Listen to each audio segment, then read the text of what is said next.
Die Afrikaanse Hoërseunskool het in sy eeufeesjaar die geleentheid gekry om die 26ste konferensie van hoofde vir openbare seunskole in 2020 aan te bied. Die hoofde van 20 skole uit 6 van ons land se provinsies is op 26 Augustus by Affies verwelkom. Uit Gauteng was daar saam met Affies 5 seunskole teenwoordig. Jeppe, Kes, Parktown Boys High, Pretoria Boys High en Springs Boys High. Uit KwaZulu-Natal 5 skole: Durban High School, Glenwood, Maritzburg College, Westville Boys High en Northwood. Uit Vrystaat St Andrews. Uit Weskaap Parel Boys High, Rondebosch, Wynberg Boys High en Paul Roos Gymnasium. Uit Ooskaap Dale College, Grey High, Selborne College en Queen's College. As ook uit die Noord-Kaap Kimberley Boys High. Sprekers wat deur die loop van hierdie 3-dag konferensie opgetree het, is Pieter van Kets, Resolve Building Resilience, Nadine Walsh, Kaelo, Mental Health Issues in South African Teenage Boys, Facing the Facts and Finding Solutions, Marnu Boshoff, King Price en lid van die AHS beheerliggaam, The Role of Leadership in the Creation of an Organizational Culture, Professor Renel Evans, Universiteit van Pretoria, Elmarie van Logrenberg en Jeannie van Wyk, Afrikaanse Hoërseunskool, Masculinity, Culture and Conceptions of Manhood, Dave Williams, COVID-19, Lessons Learned, Dominic Gaubepe, Cohesion Collective, Inclusive Leadership in a Changing World, Bert Ronald, Tomorrow's Leaders in Training.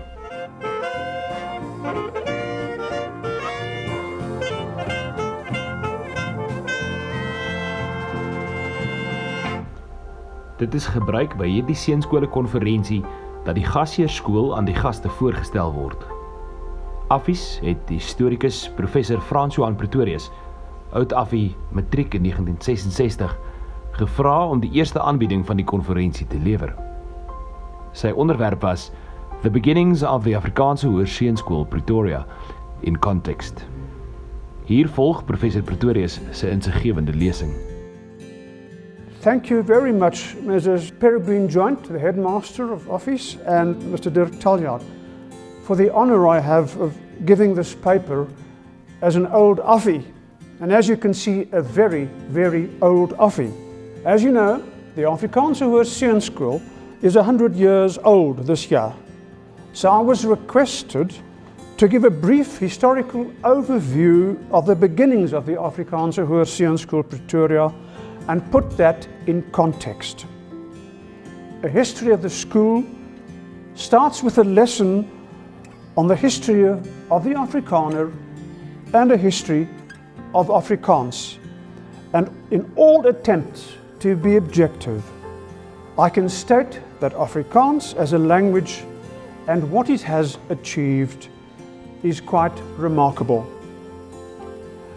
There were 2 branches of creating the language. The Khoisan, the old words were Hottentot and Bushman, the Khoisan, and the Dutch officials of the Dutch East India Company who came here in the middle of the 17th century and even before. The Khoisan had early contact with the Dutch of the Dutch East India Company and of course with the Dutch settlers, so they picked up certain words and started to use them in communication. In 1657, Van Riebeeck set free 9 of the company officials to become free burghers. That's what they were called, vryburgers, so that they could farm and give food for the fleets coming and going off to Batavia and coming back, going off to the Netherlands. And soon afterwards, there were more set free. So there were farmers going, and what were they doing? They were mostly cattle farmers, and therefore they went into the interior of South Africa. And they went into remote areas, and they were cut off from the links that they had with the Dutch culture and language. So the same happened with an emerging new language, Afrikaans, as it happened with Dutch and German. If you think of the Germanic tribes up north of the Alps, they were pushing in all directions. And one of the Germanic tribes, the Batavii, went into the northwest corner. They loved water, splashing around. And their language, their Germanic language, developed in a different way from German. So that's why there's a difference between Dutch and German, both Germanic languages. And that's why there's a difference between Dutch and Afrikaans, because of this going away from where it all really happened. And although Afrikaans is 87% of it is derived from Dutch, the meanings changed, the grammar changed, it was simplified in a way. The farmers were therefore no longer Dutch speaking, and in 1707, an inebriated Afrikaner man called Hendrik Bibo was caught for insubordination, as you can imagine some of our ancestors were. And he said to the magistrate, Dutch official, "You cannot punish me. Ek ben een Afrikaner. I'm an Afrikaner." And from there it became an honorary title, let's hope, later on. So that's the kind of thing that happened. And despite Hendrik Bibo, these people in the interior were simple and in many ways sincere, pious folk with a strong sense of religion. Obviously not all of them, don't for one moment think that. The writer Bill de Klerk states, and I will quote, "Here they were, a group of West European people, a mere fragment, which had found itself sharing not only a common landscape, but also a common cause. What bound them together in the deepest sense was the Calvinistic ethic. True enough, they had long since ceased to find a free intellectual discussion going on around them concerning this matter. Yet, rather strangely, the Calvinist tradition had remained alive." That was the end of the quote. Now, their reading matter was the Bible, and some cultured and educated Afrikaners among them read the theological discussions of Wilhelmus A. Brakel or others, 17th, 18th century theologians. I have a book in my possession, a 1755 edition of Wilhelmus A. Brakel's Redelijke Godsdienst. And inside, the owner wrote his name, Petrus Jacobus Joubert, the grandfather of the later Commandant General of the South African Republic. He was a missionary in the South African Missionary Society. So I'll come back to the Joubert family a bit later. There was an Anglicization of culture. Afrikaners became more English than Dutch. You might not realize that, but we Boertjies are more English than we Dutch. The Reverend McGregor became Afrikaans. The Reverend MacDonald, Afrikaans. The Reverend Murray, one of the greatest, Charles and Andrew Murray and those, the greatest Afrikaners you can think of. So it didn't work. And then came the Great Trek in the 1830s for several reasons. One of them was the abolition of slavery. It meant equality for these white people who didn't like that. They had economic losses because of the abolition of slavery. And there was a lot of insecurity on the Eastern Cape borders where they were not protected by the British authorities in Cape Town. So pushed off into the interior. And as you know, they established two republics, the Transvaal, South African Republic, and the Orange Free State. On Church Square, that's Church Square here in Pretoria, still has the name, No church there, but at this moment Paul Kruger is there with his burghers. And on Church Square, already in 1856, there was a Dutch school there, on Church Square. Didn't last long. 1859, another attempt, where the Palaces of Justice are now, and which were built in 1899. And in the next 3 decades, there was not much progress in education. It was not a priority of a pioneer society. The children were taught at home, reading, writing, and arithmetic. And as I said, for them, reading matter was the Bible. The discovery of gold in 1886 meant also the development of the capital, Pretoria, which was established or founded in 1855.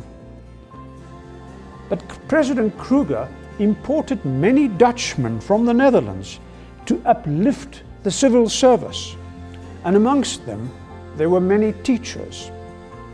And from 1891, under Superintendent Mansveld, education advanced in the Transvaal, especially in Pretoria.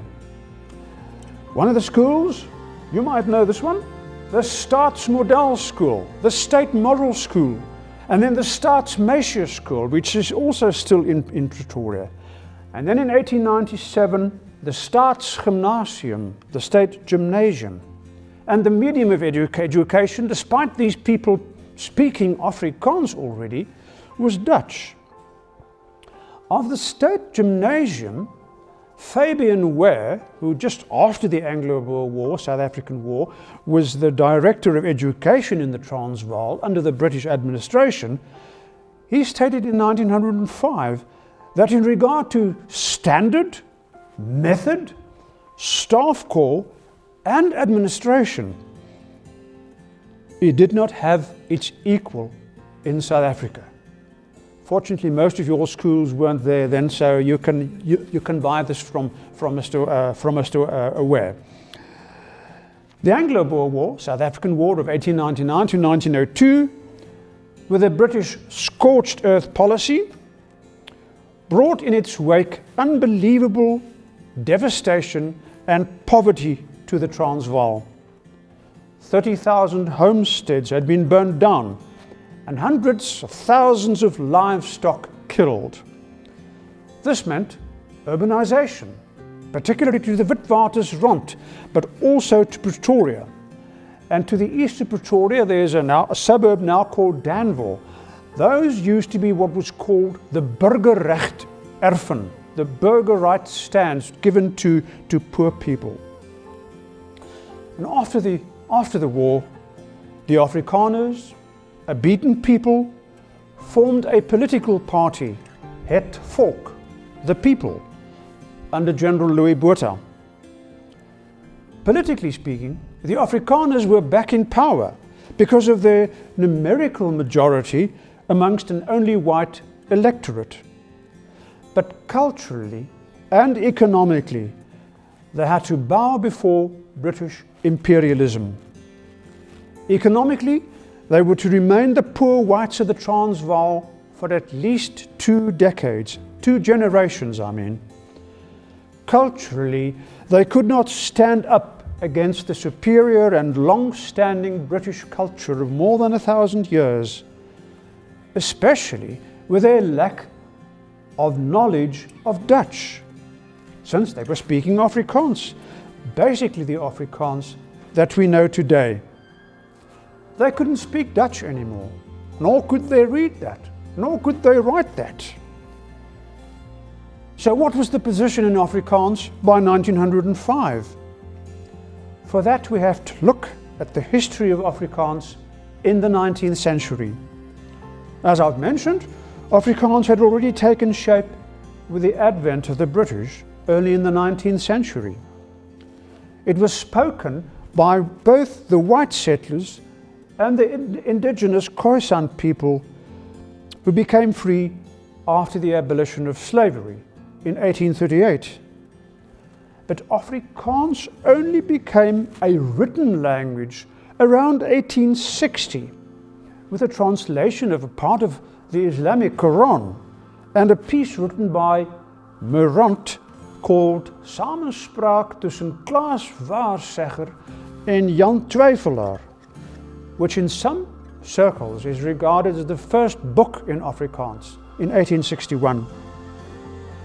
Increasingly, there was animosity amongst the Cape Afrikaners between those who wanted to retain Dutch and the supporters of the emerging language Afrikaans. Those who wanted to promote Afrikaans, like the Reverend S.J. de Tooy of Paarl, were ridiculed and scorned by the condescending supporters of Dutch. But speakers of Afrikaans were not all backward or illiterate.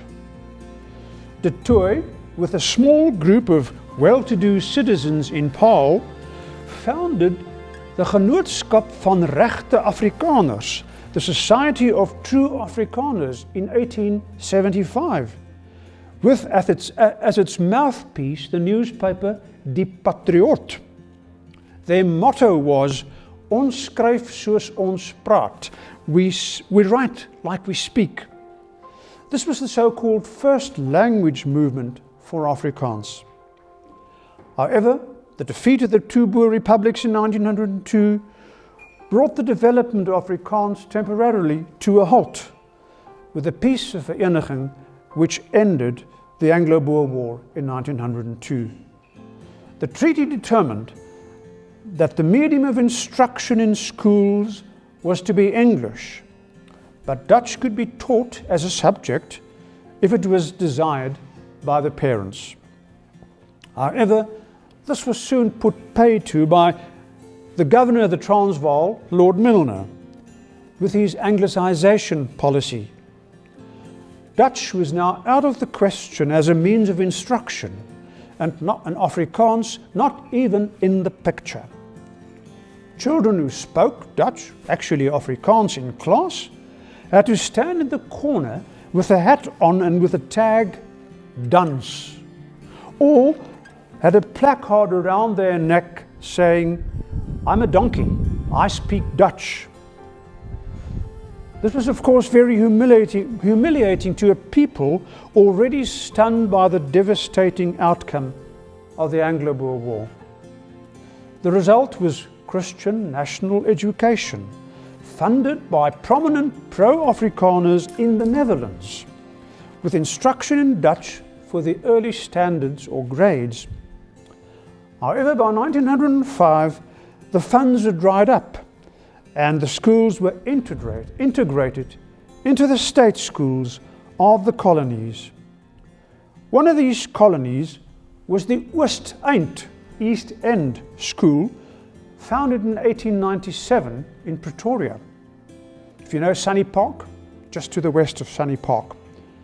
Afrikaans was now struggling to survive, not as a spoken language, but as a language to be taken seriously. In effect, it had to compete with both English and Dutch, and the Afrikaans-Dutch struggle was severe. But 1905 was also the year that the so-called second Afrikaans language movement appeared, after the first one in 1875. Eugene Marais came up with a poem, Winternag. Jan Sillier with Dis Al, Leipold and Tertius were others. I'm going to put on the stoute skoene and recite the poem Winternag to you for a moment. Hoe koud is die windjie en skraal, en bleek in die doflig en kaal. So wyd as die Heer se genade, lê die velde in sterlig en skade.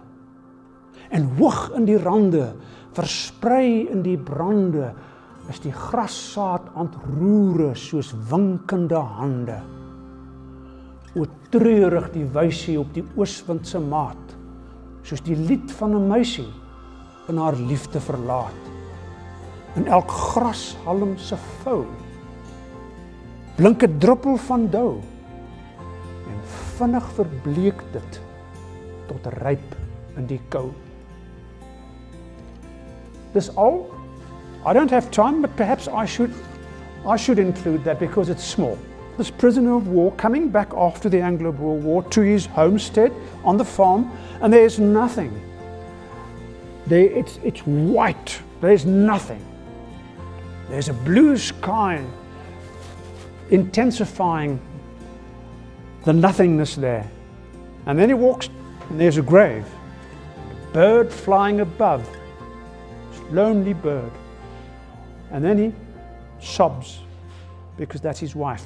I'll give it to you. I'll give it a go. Let's see if I can remember it. It's very simple. Dis die blond. Dis die blou. Dis die veld. Dis die lug. En 'n voël draai bowe in eensame vlug. Dis 'n balling gekom oor die oseaan. Dis 'n graf in die gras.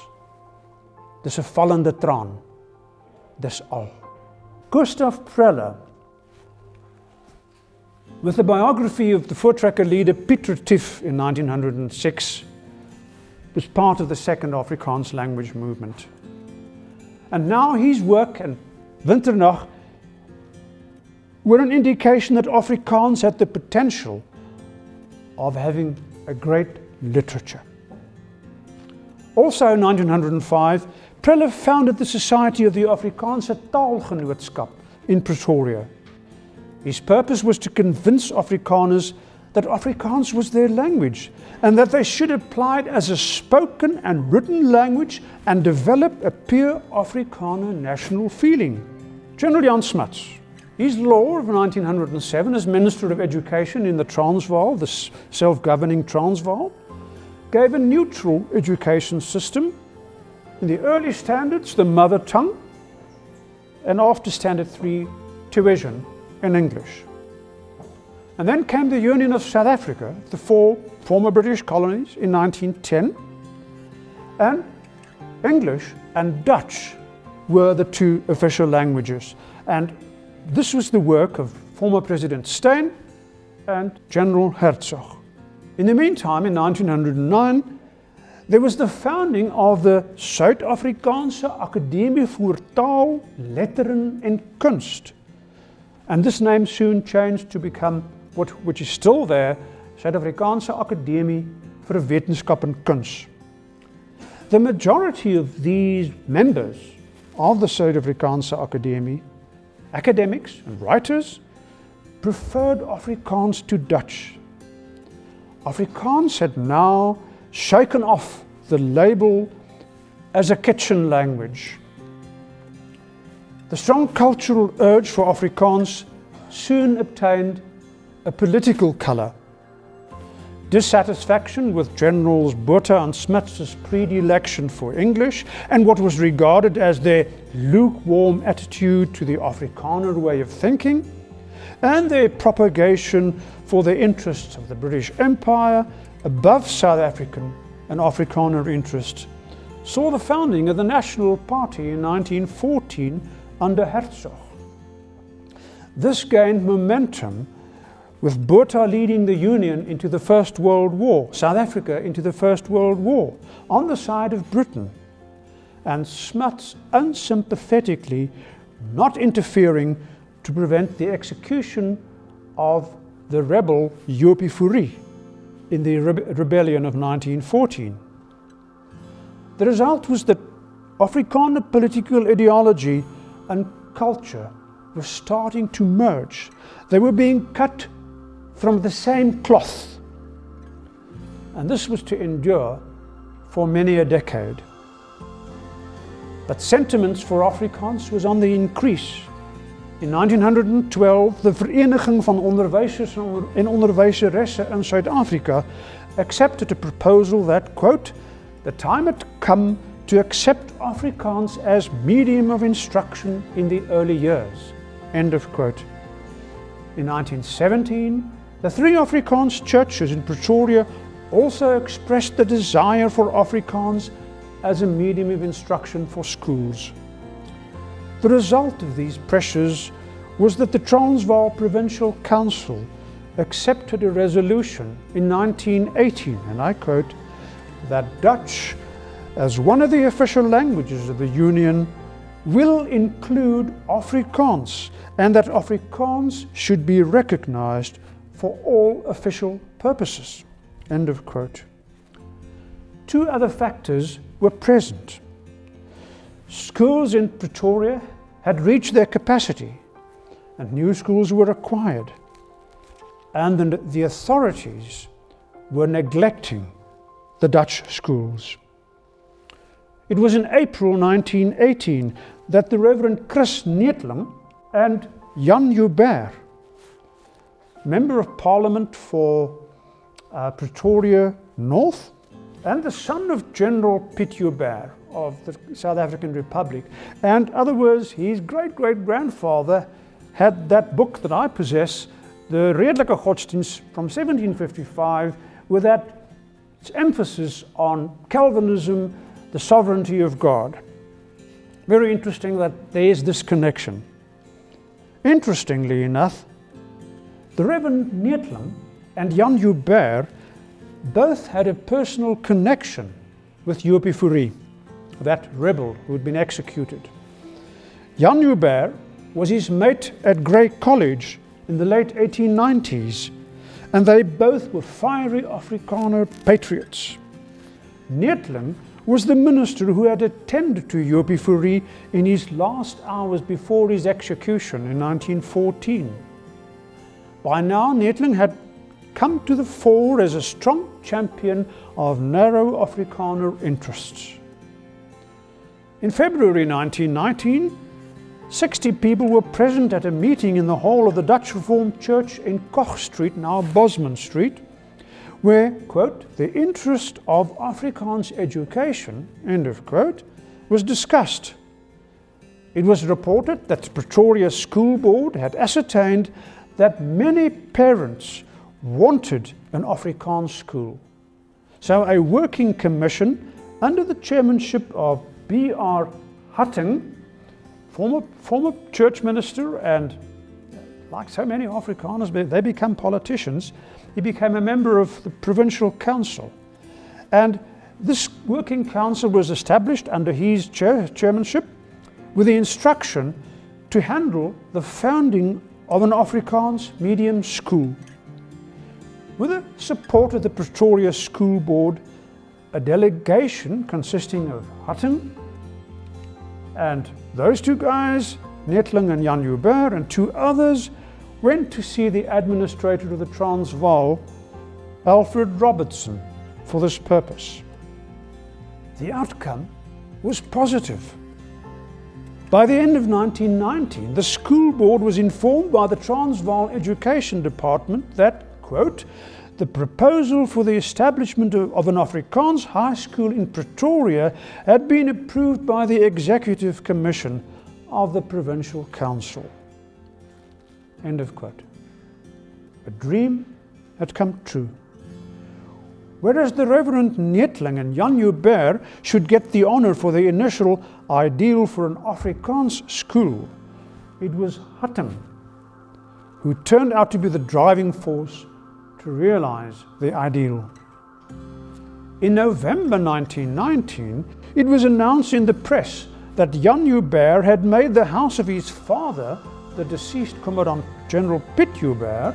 On the left-hand side is Piet Joubert, on the right-hand side is wife Drini, an iron, and their son Jan. Made his father's house, 218 Versaghi Street in the center of town, available for the start of this Afrikaans school. The newspaper, De Volksstem, added, quote, we predict a brilliant future for the school within a few years, end of quote. By mid-January 1920, the alterations to the interior of the house to provide classrooms were completed. Even the coach house and the kitchen were utilized. So much for Afrikaans as a kitchen language. So you get classes in the kitchen, becomes a kitchen language, I suppose. And they also had to put up temporary corrugated iron with wooden structures, classrooms in the back. The name of the school was to be the Afrikaanse Hogere School. In the colloquial language, it was called die Rebelle School, and the pupils die wilde boere. So Asterix and Obelix had the wild boars, but this was the wilde boere.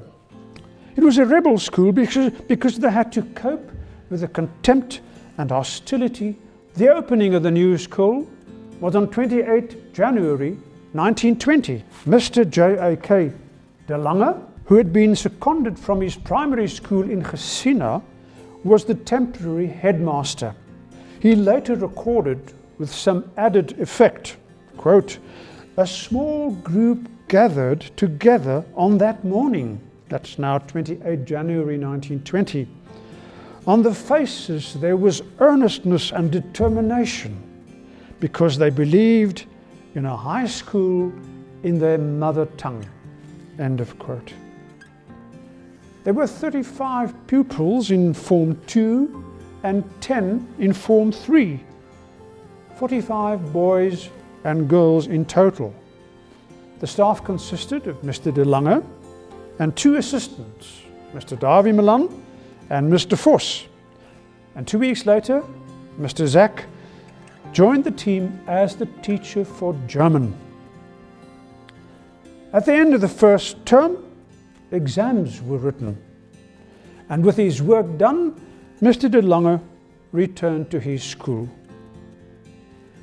The Afrikaanse Hoër School welcomed its first permanent headmaster, Mr. Frank Leroux, on 7 April 1920. Born 33 years earlier in the Free State, he matriculated at the Hoër Jongenskool Paul, that's Paul Boys High, and he received a BA degree and an education diploma, teaching diploma from the Grey University College in Bloemfontein. He joined the Afrikaner Rebellion in 1914 and as a result spent some months in jail in Kimberley. Nowadays it's not a prerequisite to become head of the school. He was then briefly the secretary to General Herzog, and in 1915 he was appointed a lecturer in Greek and Latin at the theological school in Potchefstroom and subsequently at Hoërskool Gymnasium in Potchefstroom. In 1916 he married Emily McHardy, and in 1923, while already headmaster of the Afrikaanse Hoërskool, he obtained an MA degree in philosophy. I need to elaborate on the contribution of Mr. Leroux. He fitted in handsomely with the ideals of the founders of the school. It had to be an institution which reflected the nature, identity and ideals of the Afrikaner element in Pretoria. He was a staunch nationalist, and his love for his language, culture and folk was unnegotiable. This may sound exaggerated, but I have picked up more than once in my reading that his conduct was modelled on the Bible and unimpeachable fairness.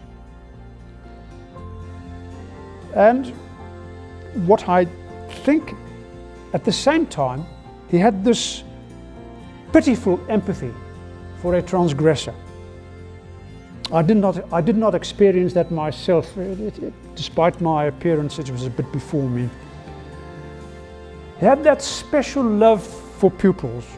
I was wondering whether you were going to say students, but I think at the time they were called pupils, so let's be historically correct. Without which no educator can be a success. His guidance was strong and purposeful, and he had the ability to appeal to the hearts of the pupils. He wanted to instill self-discipline into them, and in this he seemed to be successful. He challenged his pupils never to run away from a problem, but fight your way through it. But there is more. Mr. Leroux succeeded in establishing a camaraderie of adults and young people working together for the same purpose against all odds, and thus created an ethos which is still characteristic of this remarkable school.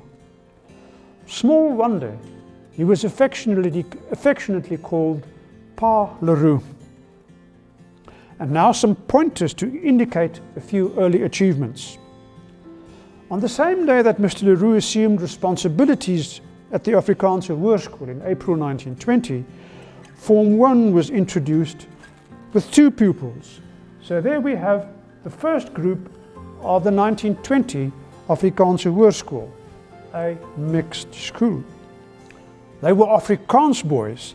So the school's rugby club was founded in the first year, as was the tennis club. A debating society and cultural society were also introduced in 1920. In October 1921, 31 pupils wrote the Taalbond examination, and all of them passed, 9 in first class. The next month, the first school governing body was elected, and it isn't a surprise to see the names included B.R. Hutton, who was the chair, and Jan Joubert.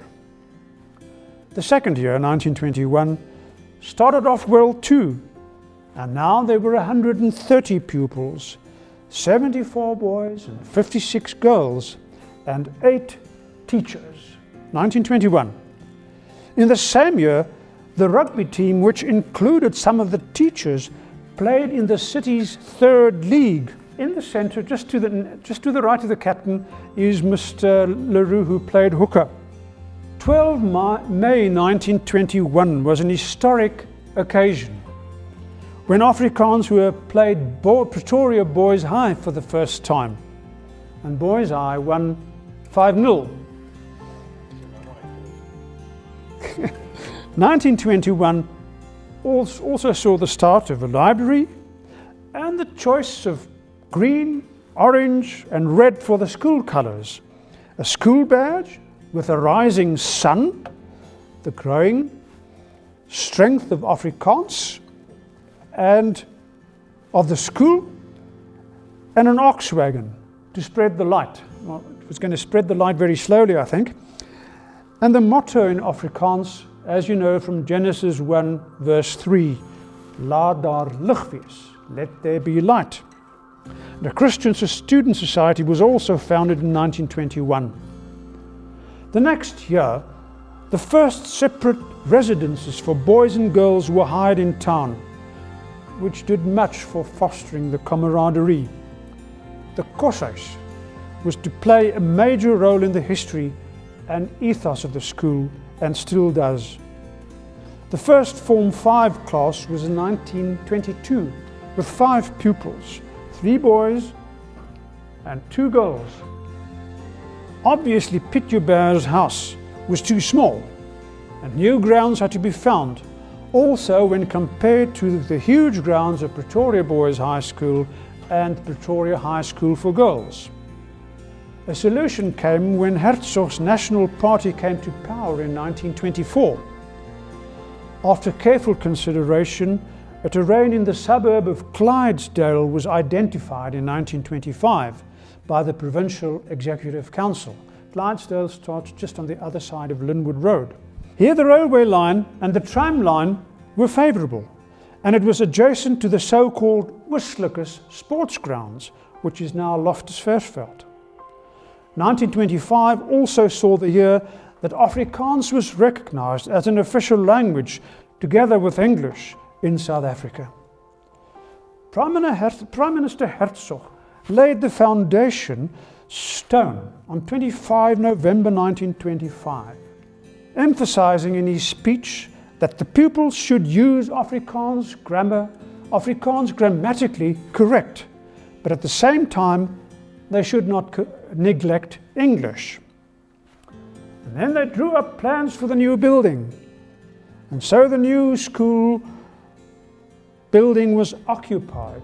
Bond Street, which is now the Afrikaans Hoërmeisie School, by the way. And then there was the new building. Everybody was ecstatic. But already the school was too small for its 314 pupils. However, a solution was at hand.